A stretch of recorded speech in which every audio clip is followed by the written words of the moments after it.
émotion na batwamboka wana. Même dans les réseaux sociaux, les peu de gens que vous avez dans les réseaux sociaux ne parlent pas de vous, ne parlent pas de ce qui se passe chez vous. Ils sont toujours focalisés dans RDC. Même ba TikTokers na bino, ba beta ramasolo mboka na bino te, ba lobela mboka na bino une fois na année. La plupart du temps, la plupart même ya ba TikTokers na bino, baza fanatique ya ba masolo ba zaïroise. Vous avez montré à vos hommes que ça se passe mieux chez les voisins. Bino moko bolakisa mibali na bino ke ba voisine baza kitoko. Bota la même tina niveau ya réseaux sociaux. Une Brazzavilloise qui passe son temps à critiquer les Aïroises. Vous les critiquez, mais vous parlez d'elle à tout moment. Mibali na bino sko ba fanda kabazo tala. Mais comment moi la moso aza congolaise ya aza Brazzavilloise, congolaise à Brazza. Mais pourquoi ta na enyo surtout kaka ba kinoise. Vous-même bomitala. Et à la côté musique, vous ne voulez pas valoriser votre pays. Et à la côté ya théâtre, maboke, vous ne voulez pas valoriser votre pays. Même na koswana, bo préférez kabwa koswana na ba kinoise que na ba ta propre mboka na bino. Même na koswana. Ndekolanga okomi eza minorité. Minorité wana ezali na réseaux sociaux ezomonana. Siko botu nanga nini? Bande kolanga tolobela ki baba feti ya bato à Londres. Siko tolobela ba feti ya bata Brazza. Bande kolanga na généralisé te. Mais la plupart ya ba feti ya ba Brazzavillois, omona moi si azokende feti. Brazzavillois azoke feti. Olingi ba tioli to inde nini. Olati pantalon de timobali, olati chemise de timobali, otie cravate de timobali, otie veste de timobali, otie chaussures de timobali, okati coiffe de timobali. Yo ano koti na soirée. Na la plupart ba soirée ba Brazzavillois to e barate mobali wapi mwasi wapi bongi batia bino lito indeni na généraliser te na bika kandambu to ebi keza ba style moko boy de temps en temps une femme qui s'habille en homme ça fait il faut qu'on porte moins élégance quand tu t'habilles façon un peu masculin il faut toujours moi touche moko ya mobali ya kibwasi ezala. Mais bino mona otie teinture, okati coiffe, otie boy, même na ba sapeuse ya ba Brazzavilloise, okomona bango bazo sape kaka ndeti mibali, démarche ya mibali. Vous maintenant où est-ce que bolingi mibali ba kendo zwa basi?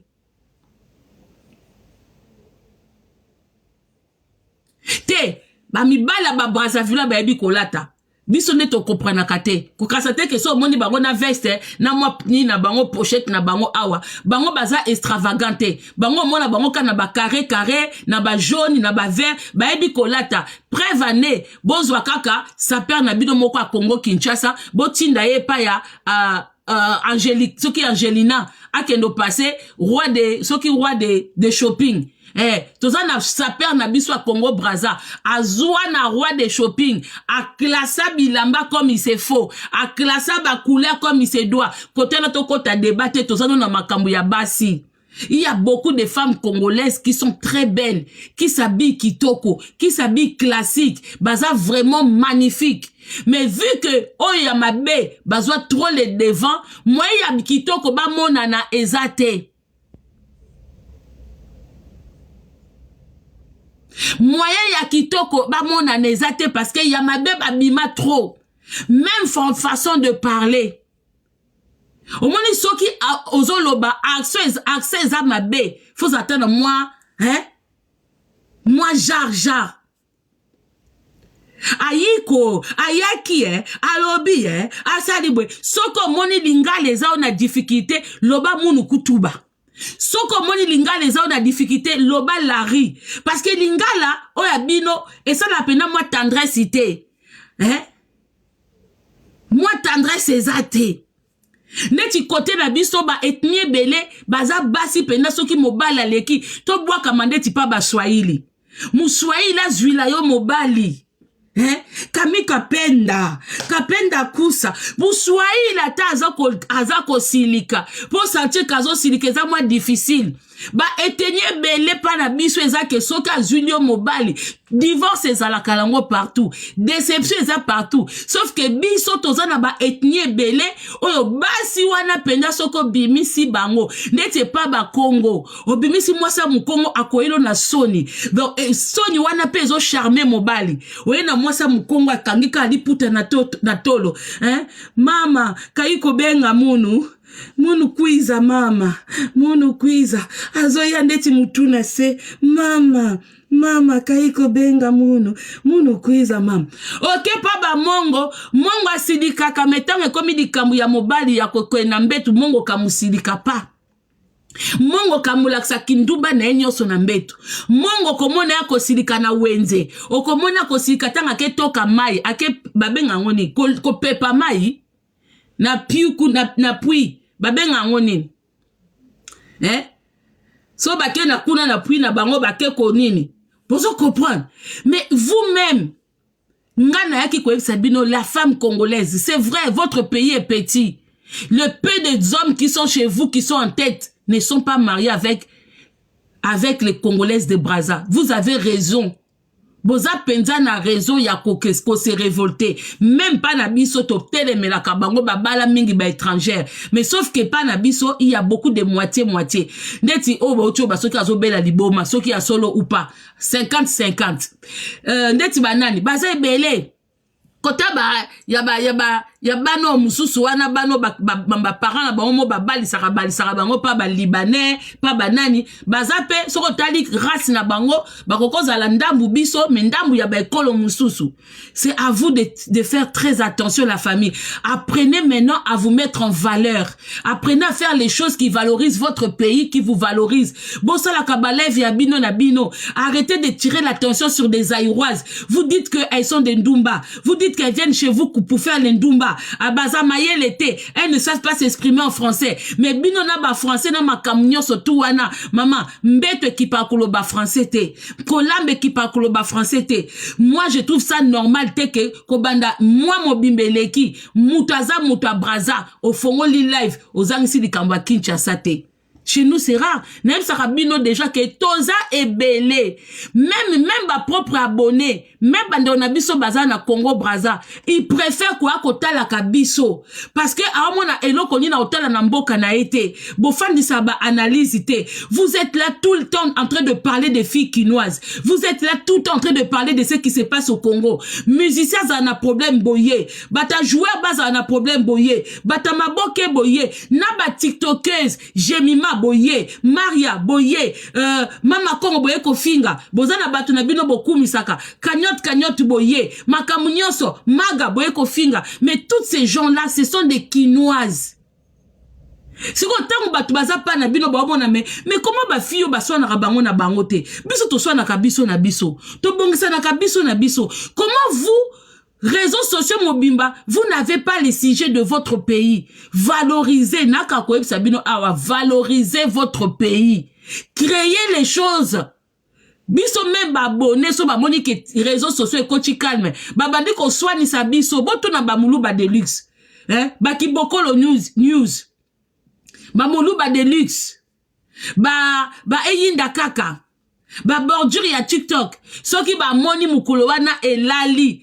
Ato lobi likambo etalaki moninga te bazwi miniature ya moninga babambi wana po balakisa ke mama Kongo yaka balobeli yo baziku bidu baza wana pona kolamusa. Mais vous aussi créez, ne soyez pas seulement spectateurs ya bamboka batu, ne soyez pas seulement spectateurs ya babiloko batu bazo lamba bino boliaka. Donnez envie aux gens de venir vous regarder. Créez des soirées entre vous, créez aussi vos influenceuses, vous en avez. Comme ibali wana bafandaka batalaka réseaux sociaux bazomona ke bino mo bozo milinga te bolingi mboka na bino te tolobaki bozwa roga bo bundisa ye na bato akuna. Allez réveiller les musiciens, allez créer les musiciens bino ka komona fali faire. Est-ce que c'est quoi moi c'est que je comprends pas. Ceux qui te batakini balobi ke bo kotara makam na bangote bo baka tozamboka moko. C'est quoi ceux qui tozamboka moko et que mi kondi na bino bazo bala côté na biso. Pourquoi ça vous embête? Parce que quand on vous dit qu'on est deux pays différents, à l'époque où c'était le même pays, c'est révolu. Ça va plus revenir. Et ça, la Europe peut katana. Et katana. Portugal na Espagne. Et kangamat. Est-ce que comment on a un Portugais qui va dire qu'à l'époque, on était même pays? Binoka bokanga makalango. Quand vous venez vous plaindre, moi je vous comprends. Nga personne n'a pas na bino et que mi kondibazo balaka ba fille mususu, ça n'allait pas me plaire. Pour la plupart ya bambongo na bino et kendaka na Congo RDC. Ya biso pezo kende na Rwanda. Tozo lela.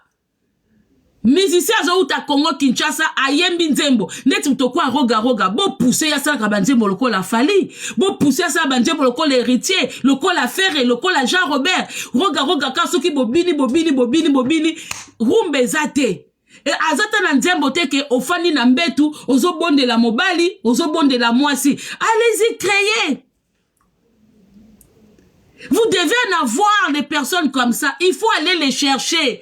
Tant baninga na bamboka na bango bazo discuter ba oso na makambu bino kaka dossier Jemima ba refoulé na Congo azongi retour volontaire. Mais toi qu'est-ce que t'en as à foutre que Jemima azonga retour volontaire? C'est une Kinoise azongi na Brazate azongi na Kinshasa aéroport Yanjili. Ce n'est pas normal comme on a quelqu'un qui n'est pas de ton pays mais qui vient s'asseoir sur ton dossier 24 heures sur 24.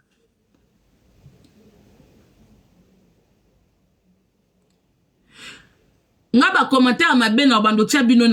n'aime pas les gens qui sont ridicules. Fali est international. On n'empêche pas les gens d'aimer Fali. Est-ce que Ivoirien, Fali joue en Côte d'Ivoire? Vous avez vu les Ivoiriens se battre pour Fali? Vous avez vu les Ivoiriens mettre leur live tous les jours pour parler sur Fali? Vous les voyez? Ils viennent quand il y a un souci. Ils viennent quand il y a quelque chose à dire. Un moment. Il faut aussi réfléchir. Et si bon, on a un influenceur, il y a Cameroun, toujours assis sur Fali et Ferré. À part Kaba, tout le monde comme encore. On vous dit pas, on vous empêche pas d'aimer les musiciens. Nous, moi-même qui suis là. Non, qu'à musique, il y a école et belé. Mais est-ce que s'il y a quelque chose à dire, tu le bango tous les jours, même eux-mêmes les Français. Ils valorisent leurs chansons. Bah français tala. Au moins ceux qui français ata ba Claude François. Ata mutumo kwa imiter Claude François atie libaya. Bah français ba kokende tale belé parce que ça musique en mboka na bam. Et ça musique en mboka na bam. Yango bozo mona Johnny Hallyday, il était aimé chez les Français parce que ça musicien na bam.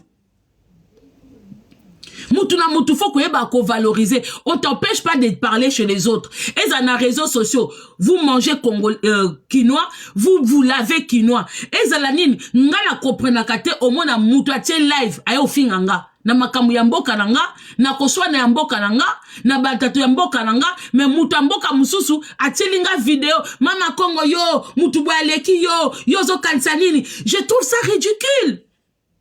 Quand tu viens dans Mboka Batou, eza pour notre kimia, eza pour notre porter paix. Neti boye, ngana ekolobela Congo Brazza, par sujet moko, eza sujet ndekwa leli. Pourquoi bazo bala bangote? Ça nous touche. Ça nous touche. Regardez pourquoi. Eza na base belé ya ba Congo Brazza, baza basi kitoko, batama. Mais bakata kaba coiffe baza trop libanda. Okende feti bwe moi sina mobile ba obina na piste moi ba simba na babi na rumbe zate po boromi bale bakati coiffe boromi bale balati weston boromi bale balati pantalon veste cravate na pochette. Siko bazo bina na distance kuna zo bwa kalikolo bana ba danse na bango moko boye babeta kabwe pa pa bona yonde mobala zo bina kuna mwasi pe ko choti tata mokaza bona kaka mais rumba okobina neni na mutu aza identique na yo. Mobali tanga azobina na mwasi azoluka moko simba fesula moko mwa liboko ne chrétien mwa libele yo zwi libele okangi na chemise na cravate na veste. Mobali mwa lingaka mona makolo parce qu'il y a des pieds qui attirent les hommes. Yo zwi lokolo kangi na weston ata na été, ata na terrain, Weston. Basi mingi ya ba Congolais à Brazza, discussion na terrain, basona na mibali, on dirait deux mibali ba oswana. Nandenga mabeti. Eza onga na monaka. Il y a qu'aujourd'hui, certaines filles de la jeunesse congolaise, comme peut kolata ba sexy, comme kobima. Mais il y avait, na époque moko, les femmes congolaises, elles étaient trop masculines. Les femmes congolaises de Brazza, elles étaient trop masculines. Na ba soirée, au côté litoïté, à beti coiffe, so na okosa, bandeko, je dis la vérité, boyo finganga na yebi. Mais je vous dis la vérité. Nango dingaza na première dame, moi c'est mon kata ka coiffe. Atie teinture à kati coiffe. Alati veste,